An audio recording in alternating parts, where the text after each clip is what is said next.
الحمد لله نحمده ونستعينه ونستغفره ونعوذ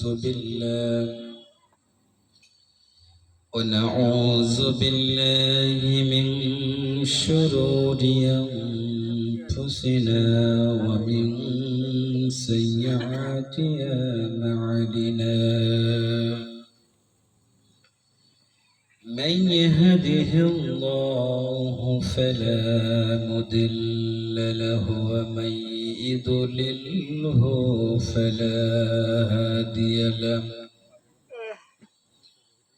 ونشهد أن لا إله إلا الله وحده لا شريك له. ونشهد أن سيدنا وحبيبنا وطبيبنا وطبيب الروحين محمدا عبده ورسوله الذي أرسله بالحق بشيرا ونذيرا وداعيا إلى الله بإذنه وسراجا منيرا.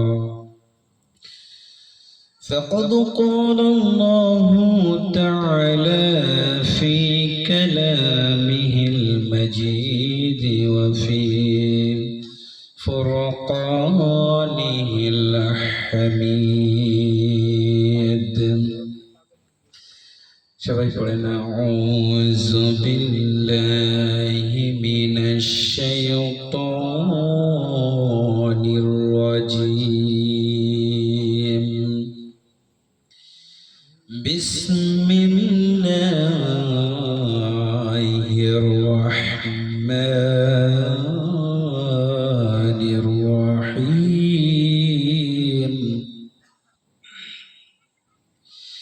وَاجْعَلْنَهُمْ أَئِمَّةً يَهْدُونَ بِأَمْرِنَا وَأَوْحَيْنَا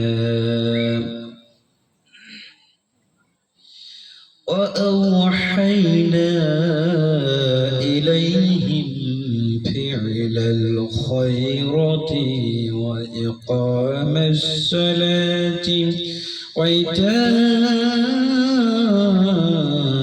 الزكاة وكانوا لنا عابدين.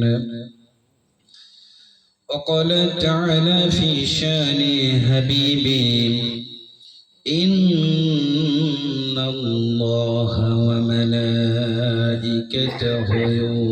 يصلون على النبي يا أيها الذين آمنوا صلوا عليه وسلموا تسليما. اللهم صل على সবাই মহব্বতের সাথে পড়েন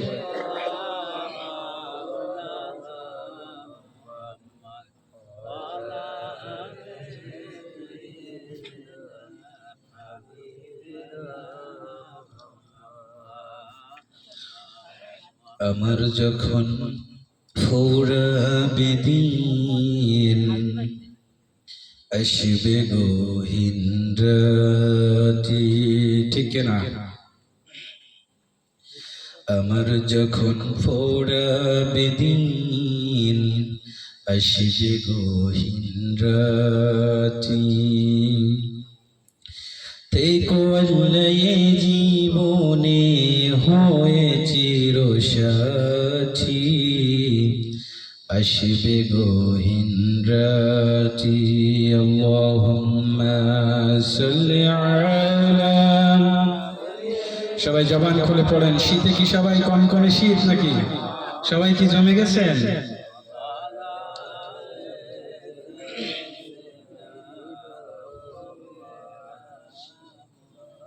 আলহামদুলিল্লাহ। ঐতিহ্যবাহী বেনাপোল কোট থানা অন্তর্গত ঐতিহ্যবাহী গ্রাম ভিত্তি আসরা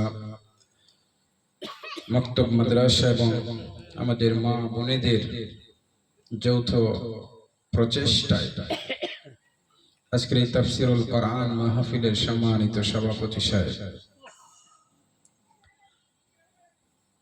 সম্মানিত পরিচালক আমার শ্রদ্ধাভাজন ভাই আব্দুস সামাদ সাহেব সহ আমার পূর্বে অনেকে এখানে আলোচনা রেখেছেন, অত্র তাফসীরুল কোরআন মাহফিলের সম্মানিত প্রধান অতিথি সহ আমার সামনে উপদেষ্টা, অত্র গ্রামের বা বিভিন্ন এলাকা থেকে আগত আল্লাহর দিন প্রেমিক তৌহিদি জনতা, আলোচনার শুরুতেই এবং পর্দার আড়ালে অবস্থানরত আমার মা এবং বোনেরা, আলোচনার শুরুতেই আমার অন্তরস্থল থেকে বেহেশতি কালাম শান্তির বার্তা জানাচ্ছি, সালাম, আসসালামু আলাইকুম ওয়া রাহমাতুল্লাহ। লাখ কোটি শুকরিয়া জ্ঞাপন করছি সেই রব্বুল আলামিনের দরবারে যে রব্বুল ইজ্জত আমাদেরকে এই নাতিশীতোন্দ্র মুহূর্ত, একটু শীত কম গরমও নেই, এমন একটা পরিবেশে রাতের ঘুমকে হারাম করে দিয়ে কোরআনের এই কথা শুনবার জন্য তাফসীরুল কোরআনের ময়দানে আসার তৌফিক দান করেছেন। আমরা সকলে সেই মহান রব্বে কারিমের দরবারে লাখ কোটি শুকরিয়া জ্ঞাপন করছি। সকলে পড়ছি আলহামদুলিল্লাহ। লাখ কোটি দুরূদ ও সালাম সাইয়্যিদুল মুরসালিন নবী রাহমাতাল লিল আলামিনের উপর, যে নবী কাল কিয়ামতের ময়দানে আপনাকে আমাকে আল্লাহ রাব্বুল আলামিনের অনুমতিতে সুপারিশ করে জান্নাতে নিয়ে যাবেন। সেই সাইয়্যিদুল মুরসালিন, সাইয়্যিদুল কাউনাইন, খাতামুন নবিয়্যিন নবী রাহমাতুল লিল আলামিনের উপরে দরুদ ও সালাম পাঠাচ্ছি। সকলে পড়ছি সাল্লাল্লাহু আলাইহি ওয়াসাল্লাম। প্রিয় হাজিরিন, আল্লাহ পাক বলছেন, লা ইয়াসতাউই আসহাবুন নারি ওয়া আসহাবুল জান্নাহ, আসহাবুল জান্নাতি হুমুল ফাইজুন। আল্লাহ বলছেন জান্নাতি আর জাহান্নামী কখনো এক হতে পারে না। পারে নাকি? যারা জান্নাতি হবে তারা নামাজ পড়বে, যারা জান্নাতি হবে তারা কোরআন পড়বে, যারা জান্নাতি হবে তারা আল্লাহর হুকুম মেনে চলবে, যারা জান্নাতি হবে কোরআনের ময়দানে আসবে। কিন্তু যারা জান্নাতি হবে না, কোরআন শুনবে না, জান্নাতি হবে না, নামাজ পড়বে না, জান্নাতি হবে না, কোরআনের ময়দানে আসবে না, বিভিন্ন আড্ডাখানায় রত হয়ে রাত কাটিয়ে দেবে। চিল্লিয়ে বলেন ঠিক কিনা? সম্মানিত ভাইরা আমার, আল্লাহ পাক এইজন্যই বলছেন যে লা ইয়াসতাউই আসহাবুন নারি ওয়া আসহাবুল জান্নাহ, জান্নাতি আর জাহান্নামী কখনো এক হতে পারে না। চিল্লিয়ে বলেন ঠিক কিনা? আমার আল্লাহ কি কখনো মিথ্যা বলেন? যারা জান্নাতি মানুষ, কোরআনের প্রতি তাদের মহব্বত আছে না নাই? যারা জান্নাতি মানুষ তারা কোরআন শুনবে নাকি শুনবে না? যারা জান্নাতি হতে পারবে না তারা কোরআনের ময়দানে আসে না, কোরআন শুনে না এবং কোরআন থেকে হেদায়েত গ্রহণ করে না। এজন্যই তারা কোরআনের বিভিন্ন অনুষ্ঠানে বাধা দেয়। বলেন ঠিক কিনা? সম্মানিত হাজিরিন, আমি পরিকল্পনা করছিলাম আজকে একটা বিষয় আলোচনা করার জন্য, কিন্তু আমাদের পরিবেশ পরিস্থিতি এমন একটা অবস্থায়, পরিবেশ সেভাবে সাপোর্ট করছে না। তারপরে যতটুকু সম্ভব ইনশাআল্লাহ আল্লাহ যেন আমার জবান দিয়ে তার হক কথাগুলো সঠিকভাবে বলার তৌফিক দান করেন এবং আমরা যারা এখানে আছি প্রত্যেককে যেন শ্রবণ করে আল্লাহ পাক তদনুযায়ী আমল করার তৌফিক দান করেন। সকলে বলি আমিন। সম্মানিত হাজিরিন, আজকের আলোচনা করব আমরা নেতা নির্বাচন সম্পর্কে। ইসলাম যোগ্যতা সম্পন্ন নেতা নির্বাচনে উৎসাহিত করে, কিন্তু কোন কোন যোগ্যতার ভিত্তিতে নেতা নির্বাচন করতে হবে এটা জানতে গেলে কোরআন এবং হাদিসের দরকার আছে না নাই? আজকে আমরা কোরআন এবং হাদিস থেকে শুনবো যে নেতা নির্বাচন করতে হবে কিভাবে। সবাই রাজি আছেন তো? শুনতে রাজি আছেন সবাই? হাত তোলেন তো কারা কারা রাজি আছেন। আল্লাহ পাক কবুল করুক, বলেন আমিন। সম্মানিত হাজিরিন, ইসলামে নেতৃত্ব একটা জবাবদিহিতামূলক বিষয়। এই নেতৃত্ব যারা থাকে তাদেরকে আল্লাহর দরবারে কিয়ামতের ময়দানে জবাবদিহিতা করতে হবে। কেননা নেতৃত্বে আল্লাহই নিয়ে আসেন, কোন মানুষকে নিয়ে আসেন। প্রিয় ভাইরা আমার, আমরা আমাদের দুনিয়াতে যখন বসবাস করি, একটা রাষ্ট্র পরিচালনার জন্য কিছু নেতার প্রয়োজন হয়। রাষ্ট্র এককভাবে চলতে পারে না, কিংবা কোন জনসাধারণ একত্রিত ভাবে রাষ্ট্র চালাতে পারে না। রাষ্ট্র পরিচালনার জন্য কিছু নেতারও প্রয়োজন হয়, বলেন ঠিক কিনা? এই নেতা নির্বাচন করবেন কিভাবে? আপনি যে আপনার মূল্যবান সাপোর্টটা দিয়ে একজনকে নেতা তৈরি করেন, এই নেতা তৈরি করতে হলে আপনাকে অবশ্যই জানতে হবে নেতার ভিতরে এই গুণাবলীগুলো আছে কিনা। যদি ওই নেতার মধ্যে এই গুণাবলীগুলো থাকে, অবশ্যই আপনার মূল্যবান সাপোর্ট দিয়ে তাকে নির্বাচিত করবেন। আর যদি এই গুণাবলীগুলো না থাকে, আর যদি আপনি গুণাবলীগুলো না থাকার পরেও আপনার মূল্যবান সাপোর্ট, যেটাকে ভোট বলি আমরা, এই ভোটের মাধ্যমে যদি আপনি তাকে নির্বাচিত করেন, আর ওই নেতা যদি নির্বাচিত হওয়ার পরে চাল চুরি করে, গম চুরি করে, ধর্ষণ করে, কিংবা জিনা ব্যভিচার বিভিন্ন খারাপ কাজের সাথে লিপ্ত থাকে, আপনার আমল নামায় ফ্ল্যাগজি লোডের মতন সেটা পৌঁছিয়ে থাকবে, বলেন নাউজুবিল্লাহ। প্রিয় ভাইরা আমার,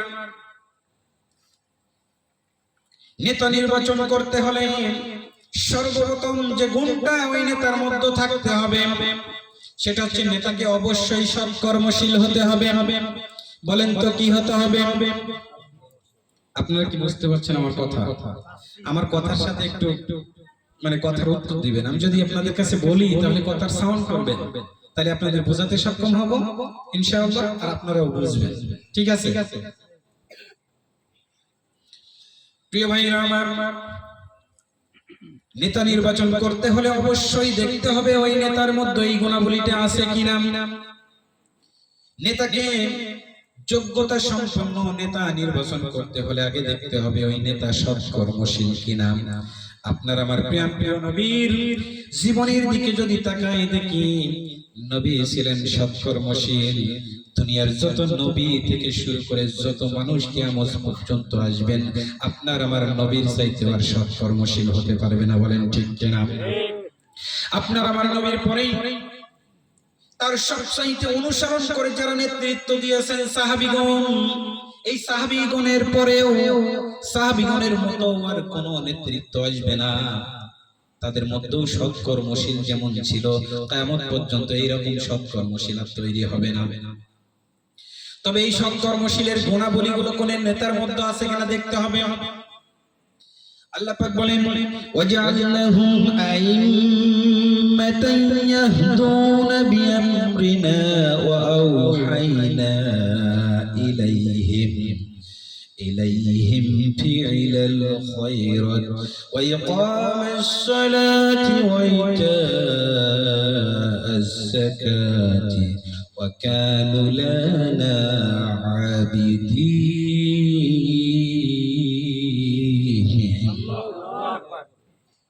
রব্বুল আলামিন বলেন, ওয়াজআলনাহুম মাজির সিগা জাআলা থেকে ওয়াজআলনাহুম, আল্লাহ পাক বলছেন ওয়াজআলনাহুম আইম্মাতা, আমি তাদেরকে নেতা বানিয়েছিলাম।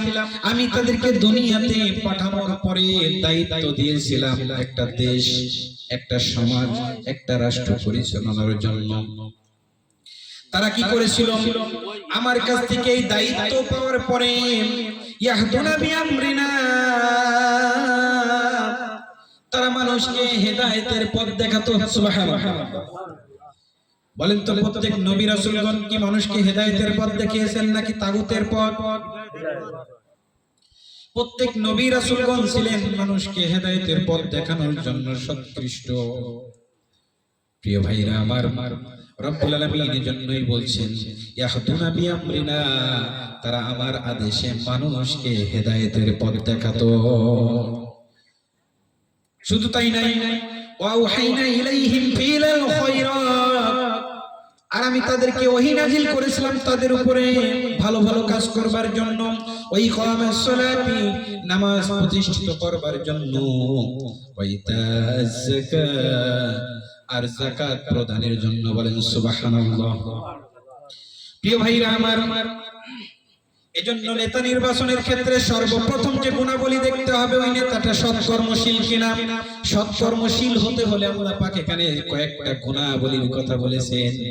এক নম্বর হচ্ছে এই যে তারা আল্লাহর পথে তো চলবেই, আর আল্লাহ গাইড বুক হিসেবে যে কোরআন দিয়েছেন, এই কোরআনের পথগুলো তারা মানুষকে দেখাবে। বলেন সুবহানাল্লাহ।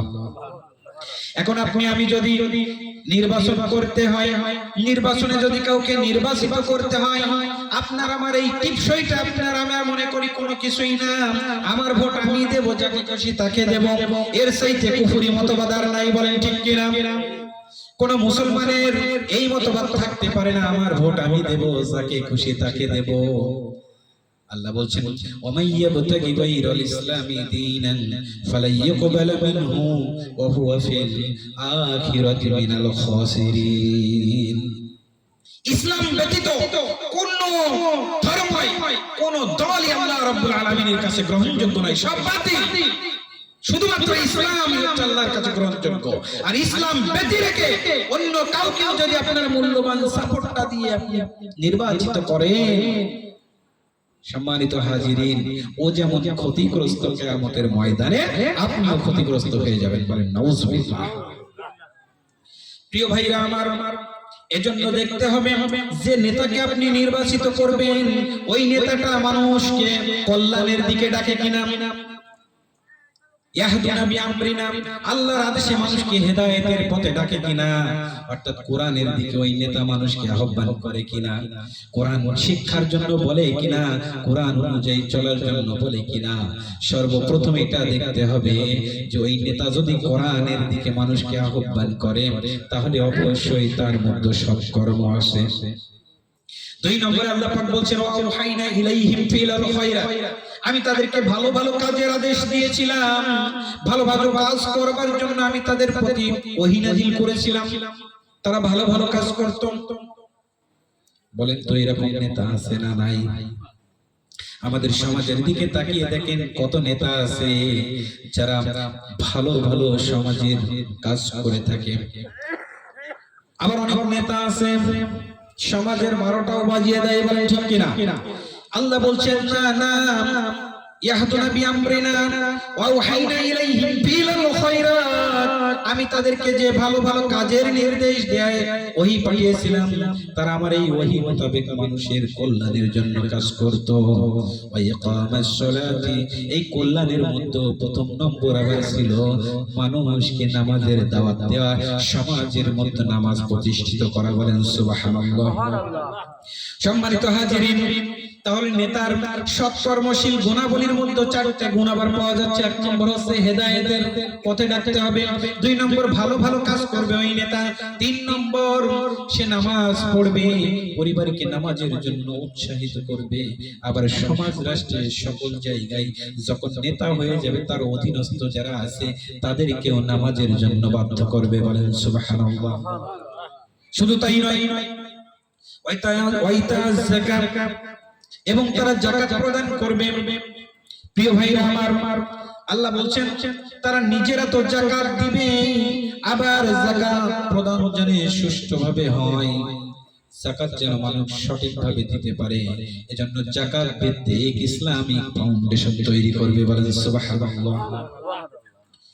সম্মানিত হাজিরিন, আল্লাহ পাক এরপরে বলছেন, ওয়াকানু লানা আবিদিন, আর তারাই হচ্ছে আমার ইবাদত করত। এইগুলো পালন করার মাধ্যমে আল্লাহর ইবাদত করত। আর এই জন্যই নেতা নির্বাচনের ক্ষেত্রে যাকে খুশি তাকে দেব এই মতবাদ চলবে না। শুধুমাত্র এই গুণাবলীগুলো যাদের মধ্যে থাকবে তাদেরকে আপনারা নির্বাচন করতে হবে। বলেন ঠিক কিনা? এর বাইরে যদি আপনি নির্বাচিত করতে চান কাউকে, খবর আপনার আছে, ওই নেতা সহ আপনাকে কিয়ামতের ময়দানে আল্লাহ পাক উঠাবেন। কি করবেন তখন? প্রিয় ভাইরা আমার, নেতা নির্বাচন করতে হলে 2 নম্বর ওই নেতার মধ্যে যে গুণাবলী দেখতে হবে, ওই নেতা ন্যায় প্রতিষ্ঠাকারী কিনা, ওই নেতা ন্যায় বিচার করে কিনা, এটা আপনাকে দেখা লাগবে। বলেন ঠিক কিনা? কেননা আপনি সাহাবীদের দিকে তাকান, তাবিঈদের দিকে তাকান, প্রত্যেক নবীদের দিকে তাকান, তারা প্রত্যেকটা জায়গায় ইনসাফ ভিত্তিক ন্যায় ভিত্তিক সমাজ প্রতিষ্ঠিত করেছিল। বলেন ঠিক কিনা?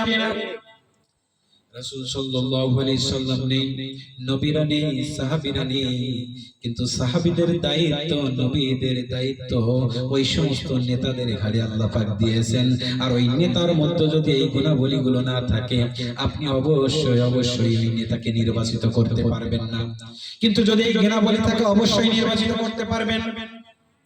কারণ আল্লাহ রাব্বুল আলামিন বলেন, ইয়া আইয়ুহাল্লাযীনা আমানু কুনু কাওয়ামিনা বিল কিসতি শুহাদাআ লিল্লাহ ওয়ালাউ আলা আনফুসিকুম আযিল ওয়ালিদাইনি ওয়াল আকরাবিন। বলেন আল্লাহু আকবার।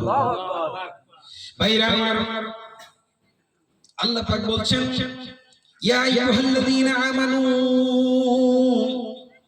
ওহে ঈমানদারগণ, কুনু কাওয়ামিনা বিল কিসতি, তোমরা ন্যায়ের উপরে প্রতিষ্ঠিত থাকবে, ন্যায় বিচারের উপরে প্রতিষ্ঠিত থাকবে, সুপ্রতিষ্ঠিত থাকবে, শুহাদা লিল্লাহ, আল্লাহর জন্য সাক্ষী রূপে। বলেন সুবহানাল্লাহ।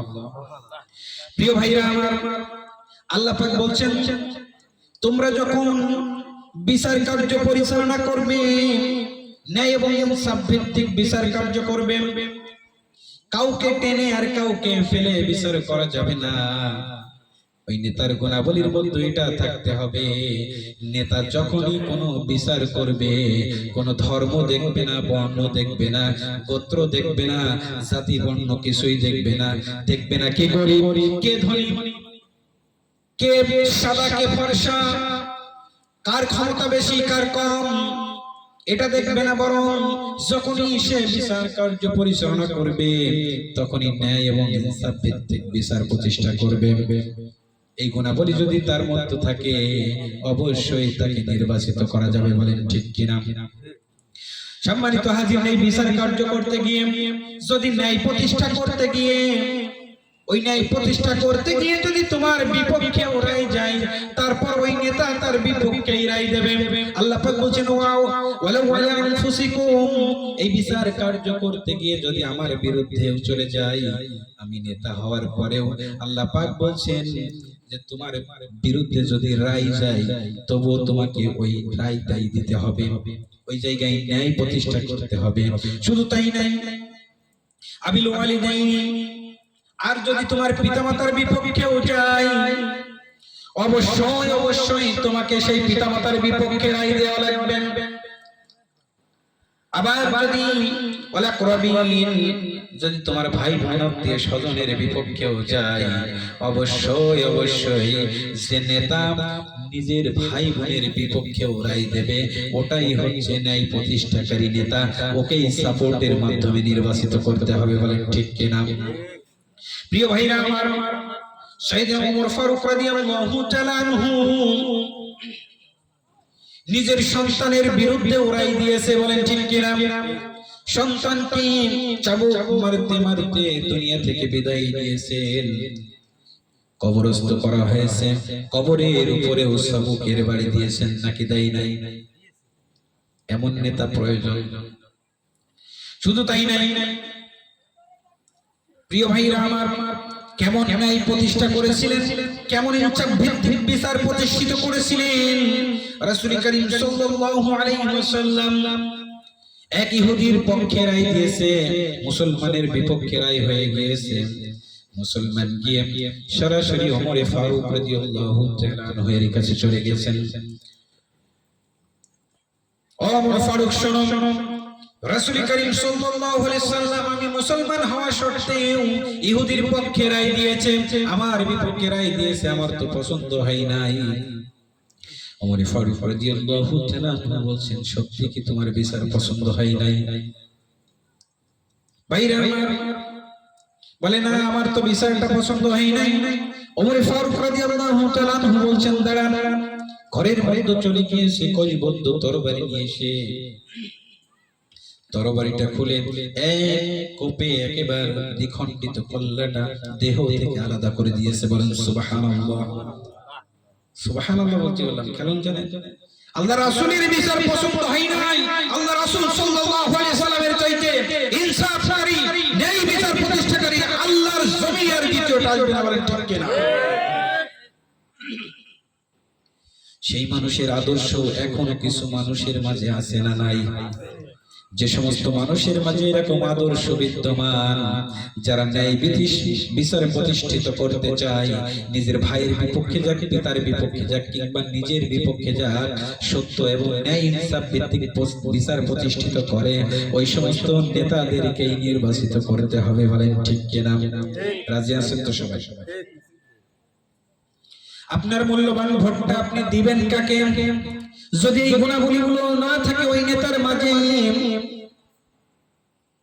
ন্যায় বিচার যদি প্রতিষ্ঠিত না করে থাকে, তাকে যদি নির্বাচিত করেন, বিগত বছরগুলোতে দেখে আসছি ন্যায় বিচার তো দূরের কথা, নিজের দলের যদি হয়ে যায়, ও যদি জিনাও করে ওর কোনো বিচার নাই। বলেন ঠিক কিনা? নিজের আত্মীয় যদি হয়ে যায়, ও যদি কুখ্যাত খুনিও হয়, ওর ফাঁসি হয় না। অথচ নির্বিচারে কত মানুষকে ফাঁসির মঞ্চে ঝোলানো হয়েছে। বলেন ঠিক কিনা?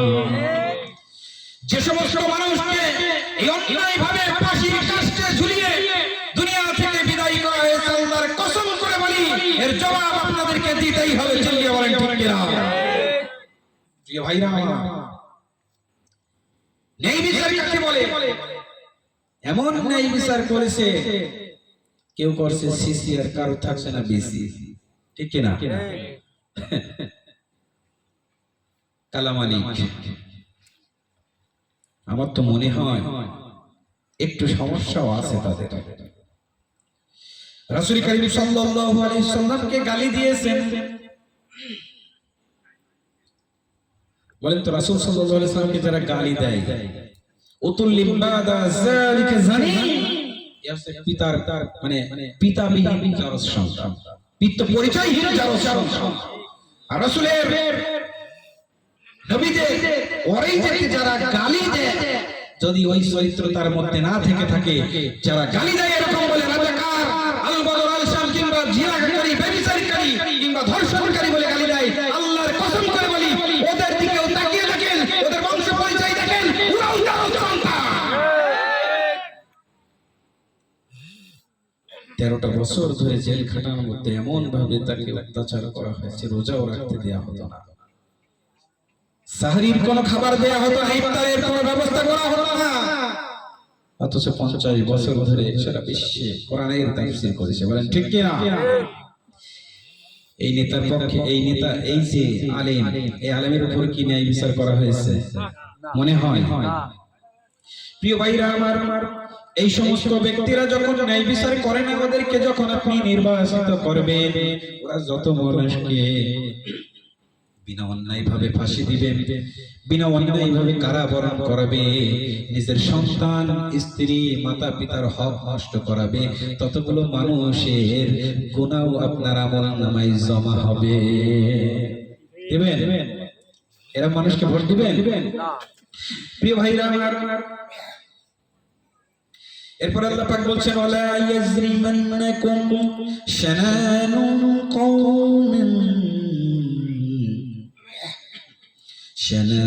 কওমিন আলা আল্লা তা'দিলু ই'দিলু হুয়া আक़রাবু লিত-তাকওয়া ওয়াত্তাকুল্লাহা ইন্নাল্লাহা খাবীরুম বিমা তা'মালুন। বলেন আল্লাহু আকবার। রব্বুল আলামিন বলেন, ওয়ালা ইয়াজরিমান্নাকুম শানানুল কওমিন, ওয়ালা ইয়াজরিমান্নাকুম শানানুল কওমিন, কোন কওমের প্রতি শত্রুতা যেন, কোন কওমের প্রতি বিদ্বেষ যেন আলা আল্লা তা'দিলু ই'দিলু, ন্যায় বিচার এবং ন্যায় ইনসাফ করা থেকে তোমাদেরকে বিরত রাখতে না পারে। বলেন তো এই বছরগুলোতে সেরকম হয়েছে নাকি হয় নাই? আমার দলের ভাই ও করে ওই দল, ওর বিরুদ্ধে যত মামলা আর হামলা আছে না নাই? অথচ আল্লাহ বলছেন ওয়ালা ইয়াজরিমান্নাকুম শানানু কওমিন আলা আল্লা তা'দিলু ই'দিলু, কোন কওমের প্রতি, কোন দলের প্রতি, কোন মানুষের প্রতি রাগ, হিংসা, ক্ষোভ তোমাকে ন্যায় বিচার করতে বাধা না দেয়। অথচ আমরা দেখে আসছি দলের বাইরে হলেই তার বিরুদ্ধে যত অন্যায়, দল করে না বলে জেল খাটতে হয়, দল করে না বলে বাড়ি ছাড়তে হয়, দল করে না বলে নিজের সম্পদ ধুয়েও পালিয়ে পালিয়ে বেড়াতে হয়। বলেন ঠিক কিনা? অথচ আল্লাহ বললেন না না, ই'দিলু, তাদের প্রতি ইনসাফ করো, হুয়া আকরাবু লিত-তাকওয়া, এটাই হচ্ছে তাকওয়ার নিকটতম। যদি তাদের জন্য তুমি এইভাবে ইনসাফ করতে পারতে, ন্যায় বিচার করতে পারতে, আল্লাহ পাক বলছেন তাহলে তাকওয়ার নিকটবর্তী হতে পারতে। ওয়াত্তাকুল্লাহ, আর আল্লাহকে ভয় করো এই ব্যাপারে যে বিচার তুমি করছো, যে ন্যায় করছো নাকি অন্যায় করছো, এই ব্যাপারে আল্লাহর ভয় করো। কেননা ইন্নাল্লাহা খাবীরুম বিমা তা'মালুন, তোমার সমস্ত কর্মকাণ্ডের খবর আমার আল্লাহ রাব্বুল আলামিন জানেন। বলেন ঠিক কিনা? আল্লাহ কি খবর রাখেন না রাখেন না? আপনি আমি এই যে গভীর রজনীতে কোনো আলো নেই উপরে, আল্লাহ কি আমাদের দেখতে পাচ্ছেন নাকি পাচ্ছেন না? কোরআনের এই কথা শুনছি, তার ফেরেশতারা কি সমস্ত কিছু ভিডিও করছেন নাকি করছেন না? তাহলে এটাও যদি ভিডিও করতে থাকে, আপনি রাতের অন্ধকারে মদ খাচ্ছেন, রাতের অন্ধকারে জিনার সাথে জড়িয়ে যাচ্ছেন, রাতের অন্ধকারে মানুষের প্রতি হামলা মামলা করছেন, মানুষের সম্পদ বিনষ্ট করছেন, আপনার বিরুদ্ধেও আল্লাহ পাকের ফেরেশতারা ভিডিও করতে আছে। বলেন ঠিক কিনা? প্রিয় ভাইরা আমার, আম্মার বিন ইয়াসির রাদিয়াল্লাহু তাআলা আনহু ক্বালা সালাসাতুন জামাহুন্না ফাকাদ জামাল ঈমান। আম্মার ইবনে ইয়াসির রাদিয়াল্লাহু তাআলা আনহু বলছেন, যার ভিতরে তিনটা গুণাবলী আছে, তার ভিতরে ঈমান আছে। কি আছে? বলেন তো কি আছে? এক নম্বরে সাল ইনসাফু মিন নাফসিকা, জেনে তার মধ্যে ইনসাফ থাকবে, তার ভিতরে ঈমানের একটা গুণ আছে। আবুসালাম লিল আলাম, আর যে সমস্ত নেতা সহ মানুষেরা সালাম দেয়, আগে আগে সালাম দেয়, সালামের প্রচলন ঘটায়, ওর ভিতরে ঈমান আছে। ওয়ালিনফাক মিনাল ইখতার, আর অভাবগ্রস্ত থাকা অবস্থাতেও যারা দান সাদাকা করে, আল্লাহর পথে ব্যয় করে, মানুষ অসহায় হলে তাদের জন্য সাদাকা করে। কোরআনের আলোচনা হবে, এই আমাদের আম্মা জানেরা যে কোরআনের আয়োজন, এই কোরআন আলোচনার অনুষ্ঠানে যে আয়োজন করলো, এটাও একটা সাদাকা। তার অনেকেই আছে অসুস্থ মানুষ, অনেকেই আছে অভাবগ্রস্ত মানুষ, তারা যে কোরআনকে মানুষের কাছে পৌঁছে দেওয়ার জন্য সাদাকা করলো, অবশ্যই অবশ্যই এই মা বোনদের মধ্যে ঈমান আছে। বলেন ঠিক কিনা? কারণ ঈমান যাদের নাই তাদের টাকা আল্লাহ গ্রহণ করে, কোরআনের জন্য গ্রহণ করবে না। প্রিয় ভাইরা আমার, এজন্য আম্মার ইবনে ইয়াসির বলছেন, এই তিনটা গুণাবলী যদি কারোর মধ্যে থাকে, কোন নেতার মধ্যে যদি থাকে, ওই নেতার ঈমান আছে। আর যদি ওই নেতার ঈমান থাকে, অবশ্যই আপনি ওই নেতাকে নির্বাচিত করতে পারবেন আপনার মূল্যবান সাপোর্টের মাধ্যমে। আর যদি না থাকে, করা যাবে? আজকের এখানে কিন্তু শিক্ষা একটাই, সামনে আমাদের নির্বাচন। আমরা কাকে দেখতে চাই? আমরা এরকম চরিত্রবান মানুষ দেখতে চাই যে চরিত্রগুলো আল্লাহ রাসূল সাল্লাল্লাহু আলাইহি ওয়াসাল্লামের চরিত্রের মধ্যে ছিল। বলেন ঠিক কিনা? যে গুণগুলো সাহাবীদের মধ্যে ছিল, এরকম গুণ যাদের মধ্যে থাকবে, আমরা তাকেই নির্বাচিত করব। বলেন ঠিক কিনা? প্রিয় ভাইরা আমার, এরপরে ৩ নম্বর যে গুণাবলী থাকা দরকার, আল্লাহ রাসূল সাল্লাল্লাহু আলাইহি ওয়াসাল্লামের জীবনের দিকে তাকিয়ে দেখেন, তার জীবনে সত্যবাদিতা এবং আমানতদারিতা ছিল একটা বড় মহৎ গুণ। বলেন ঠিক কিনা? কাফের বেঈমানরা পর্যন্ত আল্লাহ রাসূল সাল্লাল্লাহু আলাইহি ওয়াসাল্লামের কাছে আমানত রাখতেন। ঠিক কিনা? নাকি রাখতেন না? আপনারা জানেন না মনে হয়। মদিনার, মক্কার কুরাইশ বংশ সহ আশেপাশে যত বংশ ছিল, সেখানে যত কাফের বেঈমানরা ছিল, এমন বিশ্বস্ত ছিলেন যে আমার এই টুকলাটা যদি মুহাম্মদ সাল্লাল্লাহু আলাইহি ওয়াসাল্লামের কাছে রাখা হয়, ঠিক যেভাবে গচ্ছিত রাখবো ওইভাবে গচ্ছিত অবস্থায় ফেরত পাবো। বলেন ঠিক কিনা? এজন্য আল্লাহ রাসূল সাল্লাল্লাহু আলাইহি ওয়াসাল্লামের গুণাবলীর মধ্যে সত্যবাদিতা এবং আমানতদারিতা ছিল। আপনার আমার কাজ হচ্ছে নেতা নির্বাচনের ক্ষেত্রে 3 নম্বর যে গুণাবলী, সেটা হচ্ছে তার ভিতরে সত্যবাদিতা আছে কিনা, আমানতদারিতা আছে কিনা, এটা দেখতে হবে। যদি ওই নেতার মধ্যে আমানতদারিতা না থাকে, সত্যবাদিতা না থাকে, আর আপনি যদি নির্বাচিত করেন তাকে, বলেন তো রাষ্ট্রের যত অর্থ আছে পাচার হবে নাকি ব্যাংকে জমা থাকবে? আপনারা মনে হয় বুঝতে পারছেন না আমার কথা বলছেন না কেন? নাকি এদেশ থেকে কোনো অর্থ পাচার হয় না? প্রতি বছর সুইস ব্যাংকে ৭০,০০০ কোটি টাকা জমা হয়েছে। নাউজুবিল্লাহ। অথচ বাংলাদেশের রিজার্ভ ব্যাংক খালি, যেখানে অর্থ নাই, বিদেশ থেকে ডাবল দামে মাল আমদানি করতে হচ্ছে, আর তার ভুক্তভোগী শিকার হচ্ছে জনগণ। বেগম পাড়ায় বাড়ি বানায়, আমেরিকায় শুধু 20 জায়গায় বাড়ি। আমাদের সাবেক প্রধানমন্ত্রী ছেলে জয় আমেরিকায় শুধু 20 জায়গায় বাড়ি। আপনি হিসাব করেছেন? এ টাকা সব ওই ইনকাম করেছে নাকি? প্রিয় ভাইরা আমার, এমন নেতা আমরা নির্বাচন করেছি যে নেতার ভিতরে আমানতদারিতা ছিল না, যে নেতার ভিতরে সত্যবাদিতা ছিল না। আমানতদারিতা না থাকার কারণে রাষ্ট্রের অর্থগুলো বিদেশে পাড়ি জমাইছে। বলেন ঠিক কিনা? প্রিয় ভাইরা আমার, এজন্য নেতা নির্বাচনের ক্ষেত্রে আপনাকে অবশ্যই দেখতে হবে ওই নেতার মাঝে আমানতদারিতা এবং সত্যবাদিতা আছে কিনা। আন আবি হুরায়রা রাদিয়াল্লাহু তাআলা আনহু عن النبي صلى الله عليه وسلم عن النبي صلى الله عليه وسلم قال آيات المنافق ثلاث إذا حدث كذب وإذا وعد أخلف وإذا أؤتمن خان। আবু হুরায়রা রাদিয়াল্লাহু তাআলা আনহু বলেন, যার ভিতরে 3টা গুণ রয়েছে, যার ভিতরে 3টা নিদর্শন রয়েছে, সে খাঁটি মুনাফিক। কে খাঁটি মুনাফিক? কোন 3টা বৈশিষ্ট্য? সালাসুন 3টা গুণাবলী। ইজা হাদাসা কাযাবা, যখন সে কথা বলে মিথ্যা কথা বলে। বিগত বছরগুলোতে দেখে আসছি নেতারা সব জাতির সামনে ভাষণ দেয় আর রাতের আধারে করে আর এক। বলেন ঠিক কিনা? দিনের বেলায় ভাতের হোটেল আর রাতের বেলায় নর্তকী আসে না নাই? প্রিয় ভাইরা আমার, এমন নেতাকে আপনি নির্বাচন করলেন যে নেতা আপনাকে প্রতিশ্রুতি দিল 10 টাকা চালের কেজি খাওয়াবো, প্রত্যেক ঘরে ঘরে চাকরি দিব।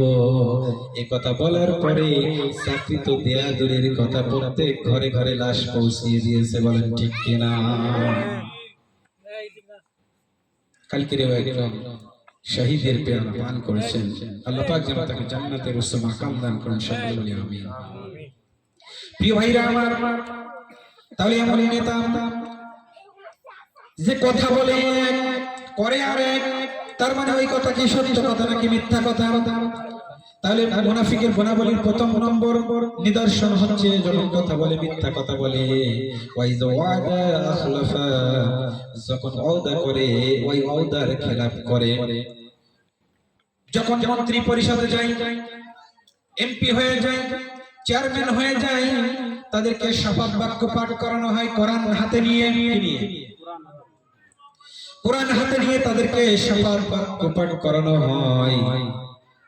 শপথ করে কোরআন ছুঁয়ে এই দেশের সম্পদের আমানত হিসেবে রাখবো, এই দেশের জনগণের জানমালের নিরাপত্তা দেব, এই দেশের মানুষ যাতে কষ্টে না থাকে, তাদের দ্রব্যমূল্যের দাম শিথিল করব। আর ওয়াদা করার পরে যখন ওয়াদা শেষ হয়ে যায়, এই দেশের সম্পদের নিরাপত্তা দূরের কথা, সম্পদ ভোগ করা যায় কিভাবে, সমস্ত খুঁটিনাটি যত ছিদ্র আছে খুঁজতে থাকে। বলেন ঠিক কিনা? এমন নেতা আপনি নির্বাচন করেছেন যে নেতা আপনার সম্পদ রক্ষা করা তো দূরের কথা, আগে আমানতের খেয়ানত করে। বলেন ঠিক কিনা? ওই যে তুমি না খানা, আগে বললাম ওই যা ওয়াদা খলাফা, যখন সে ওয়াদা করে ওয়াদার খেলাপ করে। ওই যে তুমি না খানা, আর যখন তার কাছে আমানত রাখা হয়, এই রাষ্ট্রের জনগণ হচ্ছে জনগণের জানমালের নিরাপত্তা তার কাছে আর আমানত। রাষ্ট্রের যত সম্পদ আছে, জনগণের যত সম্পদ আছে তার কাছে আমানত। আর এই আমানত যখনই তারা ক্ষমতায় যায়, আগে খেয়ানত করে। চিল্লিয়ে বলেন ঠিক কিনা? প্রিয় ভাইরা আমার, এরপরে আল্লাহ পাক বলছেন ইন্নাল্লাহা ইয়া'মুরুকুম আন তু'আদ্দুল আমানাতি ইলা আহলিহা ওয়া ইযা হাকামতুম বাইনান নাসি আন তাহকুমু বিল আদল। বলেন আল্লাহু আকবার। আল্লাহ পাক বলছেন যে ইন্নাল্লাহা, নিশ্চয় রব্বুল আলামিন, ইয়া'মুরুকুম, ওদেরকে আদেশ করেছে, আন তু'আদ্দুল আমানাতি ইলা আহলিহা, আমানত তার আহলদের মাঝে বন্টন করে দাও, পৌঁছিয়ে দাও। আর আমানত পৌঁছে দিয়া তো দূরের কথা, যদি কারোর কাছে 30 কেজি গম এসেছে কাউন্সিলে, ও 30 কেজি পৌঁছিয়ে দেওয়ার কথা, ওর টাকা নেওয়ার কথা হয়তো 200, ও নেচ্ছে 400, আবার 30 কেজির বস্তা মেপে দেখা যাচ্ছে 23 কেজি। ও কত বড় আমানত দেখেছেন? আপনি নেতা নির্বাচন করতে ভুল করেছেন, যার কারণে এর জন্য আপনারই খেসারত দিতে হচ্ছে।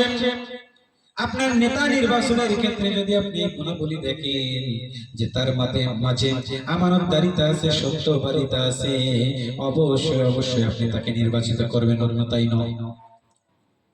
সম্মানিত হাজিরিন, সংক্ষেপে বলি, সময় তো 50 মিনিট দিলে হবে। বলেন লিল্লাহি তাকবীর, লিল্লাহি তাকবীর। প্রধান বক্তার আগমন, প্রধান বক্তার আগমন, নারায়ে তাকবীর। প্রিয় ভাইরা আমার, 4 নম্বর যে গুণাবলী, নেতাকে অবশ্যই সৎ কাজের আদেশ দিতে হবে আর অসৎ কাজ থেকে নিষেধ করতে হবে। যদি এই গুণাবলীগুলো ওই নেতার মাঝে থাকে, আপনি আপনার মূল্যবান সাপোর্ট দিয়ে তাকে নির্বাচিত করতে পারবেন।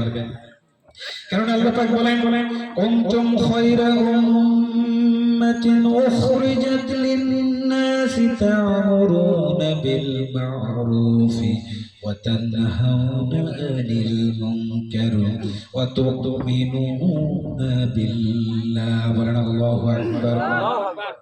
রব্বুল আলামিন বলেন, কুনতুম খায়রা উম্মাতিন, তোমাদেরকে উম্মতের কল্যাণের জন্য আল্লাহ রাব্বুল আলামিন বের করেছেন সমগ্র মানব জাতির মধ্য থেকে। কুনতুম খায়রা উম্মাতিন উখরিজাত লিন-নাস, লিন-নাস দ্বারা মানুষের কল্যাণের জন্য কথা বলা হয়েছে। তাফসীরের ভিতরে আসছে লিন-নাস বলতে এখানে মানুষের যাবতীয় কল্যাণের জন্য মানুষের মধ্য থেকে বাছাই বাছাই করে আপনাদেরকে নিযুক্ত করা হয়েছে। বলেন সুবহানাল্লাহ। সবাই কি নেতা হতে পারে? এই ইউনিয়নে একজন, গ্রামে একজন, ওদেরকে বাছাই করা হয় কারণ মানুষের কল্যাণে কাজ করার জন্য।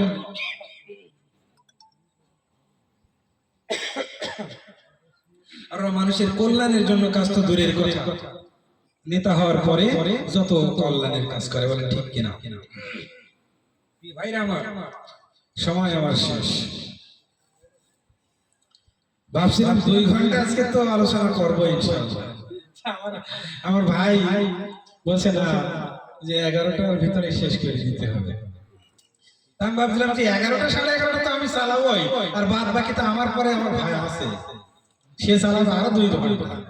কিন্তু তার আগে বলছে না 11টার ভিতরে ইনশাআল্লাহ শেষ করে দিতে হবে। তাছাড়া আরেকটা দুঃখের বিষয় হচ্ছে যে মানুষ কোরআন মুখী এখনো হতে পারে না। চার দোকানে দেখে আসলাম ভিড়, সাত দোকানে বাজারে বসে বসে ঠিকই গল্প মেতে আছে, অথচ কোরআনের অনুষ্ঠান, তাফসীরুল কোরআন মাহফিল, কোরআনের কিছু কথা শুনবে, সেখান থেকে হেদায়েত গ্রহণ করবে না। এদের ব্রেন মগজ এটা না। এদেরকে কিভাবে ইসলাম আল্লাহ পাক কবুল করবেন এদেশে বলে? এরা যতই নামাজ পড়ুক, নামাজের কাজ আছে না, যদি কোরআনই না শোনেন, কোরআন না মানে। সম্মানিত হাজিরিন, আমি আপনাদের সকলের কাছে দোয়া চাচ্ছি, আমি আপনাদের জন্য দোয়া করি আল্লাহ পাক যেন আমাদেরকে ইসলামের গণ্ডির মধ্যে রাখেন, ইসলামের সকল হুকুম আহকাম মেনে ইসলামের হুকুমাত মতো চলার তৌফিক দান করেন। আমরা সকলে বলি আমিন, আমরা সকলে বলি আমিন।